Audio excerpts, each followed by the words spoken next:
Shalom untuk kita semua.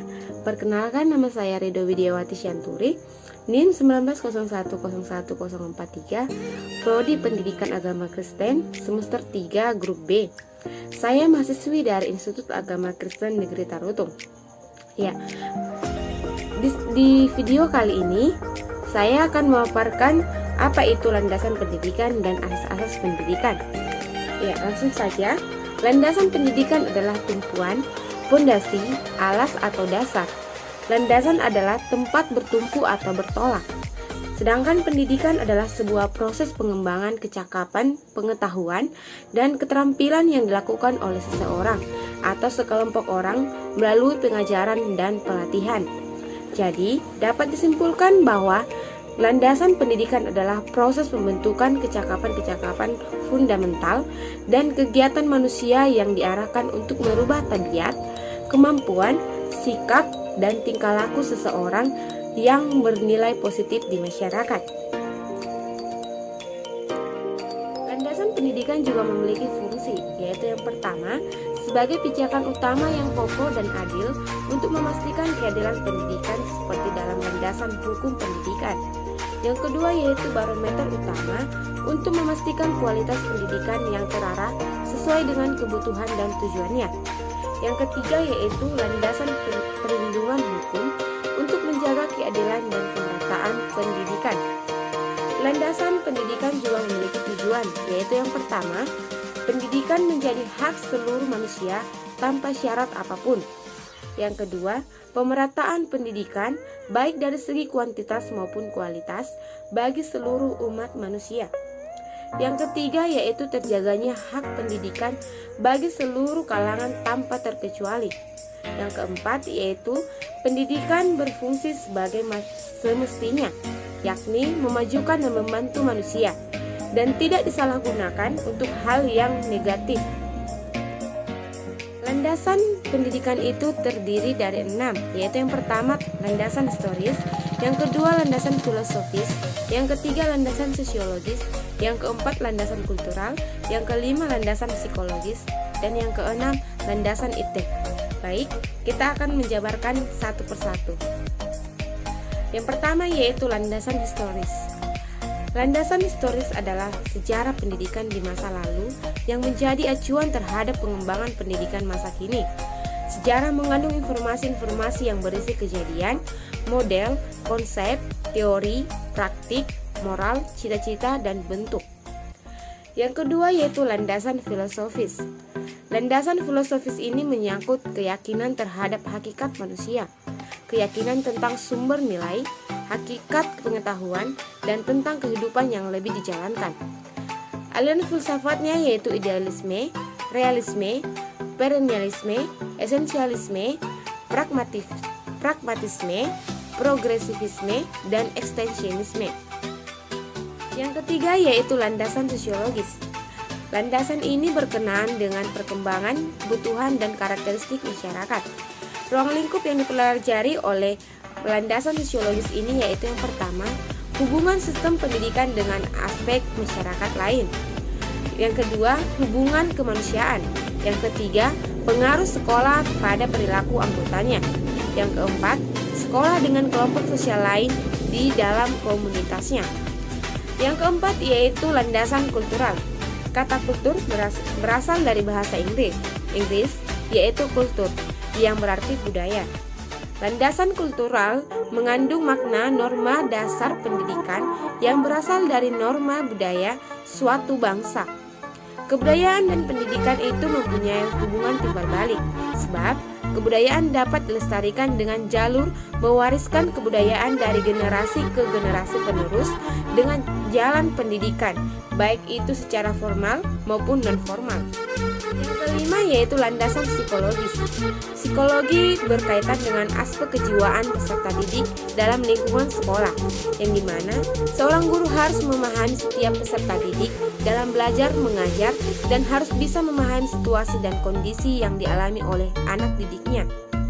Yang keenam yaitu landasan iptek.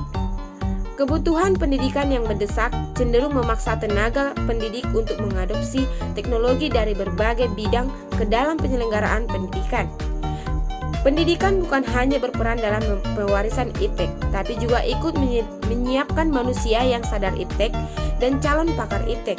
Dengan ini, pendidikan akan mampu mewujudkan fungsinya dalam pengembangan iptek itu. Pembahasan yang kedua yaitu asas pendidikan. Asas pendidikan merupakan suatu kebenaran yang menjadi dasar atau tumpuan berpikir, baik pada tahap perancangan maupun pelaksanaan pendidikan. Di Indonesia, terdapat beberapa asas yang digunakan, yaitu sebagai berikut. Yang pertama yaitu asas Tutuwuh Handayani. Asas ini merupakan gagasan yang dikemukakan oleh Ki Hajar Dewantara, seorang perintis kemerdekaan dan pendidikan nasional, dan dikembangkan oleh Dr. Andus RMP Sostrokartono yang memiliki 3 asas, yaitu Ingarso tung tulodo, jika di depan memberi contoh; Ing Madio Mangun Karso, jika di tengah memberi semangat dan dukungan; Tutuwuh Handayani, jika di belakang memberi dorongan. Yang kedua yaitu asas pendidikan sepanjang hayat. Pendidikan sepanjang hayat atau pendidikan seumur hidup dalam proses belajar mengajar di sekolah setidaknya mengemban 2 pokok, yaitu yang pertama, membelajarkan peserta didik dengan efisien dan efektif. Yang kedua, meningkatkan kemauan dan kemampuan belajar mandiri sebagai basis dari belajar sepanjang hayat.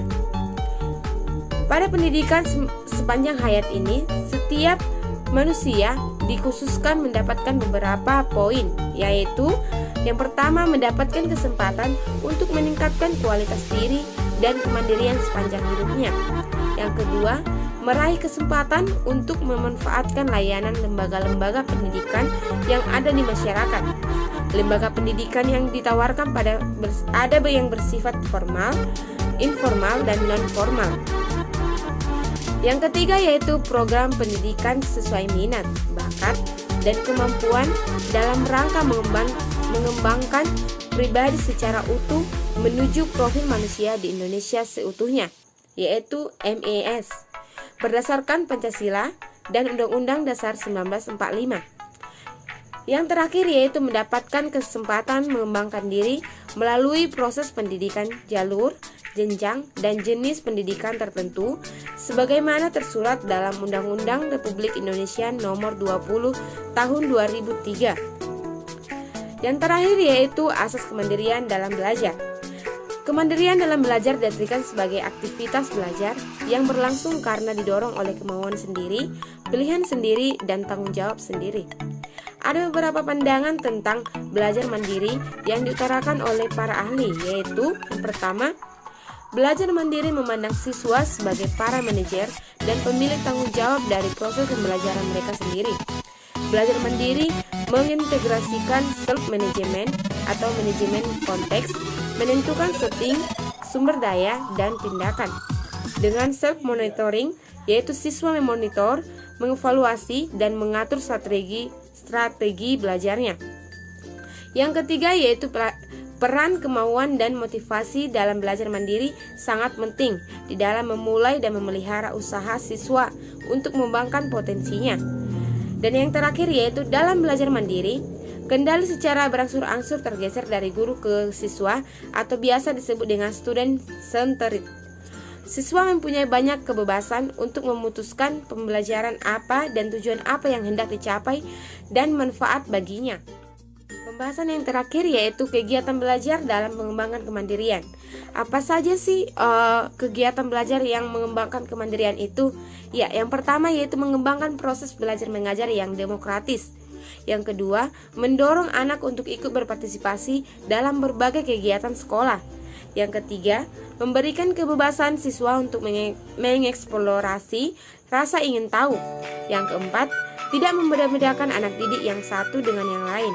Yang kelima, menjalin hubungan yang harmonis dan akrab dengan anak.